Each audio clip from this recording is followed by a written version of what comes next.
கேட்டேன் இவங்க மாமா சிங்கப்பூர்ல இருக்காரா, பணம் அனுப்புற தொழில் செய்யணும்னு சொன்னாரா, அதான் என்ன தொழில் செய்யலாம்னு என்கிட்ட கேக்குறான். என்னடா எவனை கேட்டாலும் சிங்கப்பூர்ல இருந்து பணம் வருதுங்கிறீங்க, ஜெர்மன்ல இருந்து பணம் வருதுங்கிறீங்க, அமெரிக்காவில இருந்து வருது, துபாயில இருந்து வருதுங்கிறீங்க. அப்ப நம்ம நாட்டுல பணமே இல்லையா? இருந்த பணம் எல்லாம் என்னடா ஆச்சு?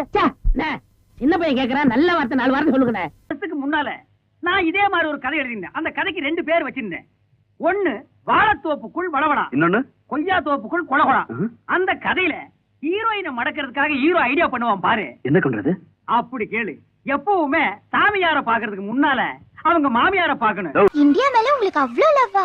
S, my India, I love India. இப்படிதான் ஜப்பான் நாட்டுல ஒரு பொண்ணு ட்ரெயின்ல டிராவல் பண்ணா. அவ உட்கார்ந்து இந்த சீட்டு கிழிஞ்சிருந்தது. ஹேண்ட்பேக்ல இருந்து ஊசி நூலை எடுத்து ஸ்டிச் பண்ணா. காரணம், அவங்க நாட்டு பொருள் வேஸ்ட் ஆகி இருக்க கூடாது. அவங்க நாட்டு மேல அவ்வளவு பற்றுதல். நம்ம ஊர்ல சினிமா தியேட்டருக்கு போறானுங்க, சினிமா நல்லா இல்லைன்னா உட்கார்ந்து இருக்கிற சீட்டை கிழிக்கிறானுங்க. நீங்க அமைக்கிறீங்க, அதனால இனிமே சம பங்கு வேணும். இல்ல, நான் அவரோட ரசிகை. ஓ, ரசிகையா? அவர் பெரிய மைக்கேல் ஜாக்சன். அவருக்கு ஒரு ரசிகை விட்டா ரசிகர் மன்றமே வெப்பீங்க போல் இருக்கு. எனக்கு அப்பவே தெரியும், இந்த மொழியா சரியில்லை. இதுல பாரு, மேட்டை வெட்டி பள்ளத்துல போட்டா தான் சமத்துவம், பள்ளத்தை வெட்டி மேட்ல போட்டா அது படுகுழி. இருக்கிறவன் குடுக்கலனாலும் பரவாயில்ல, இல்லாதவங்க கிட்ட புடுங்காதீங்க. நாட்டுல பணக்காரனும் அரசியல்வாதியும் தான் ஏழைங்க கஞ்சியை கூட விட்டு வைக்க மாட்டேங்கிறாங்க. எதுக்குடா வாழ்க வாழ்கங்கிறீங்க?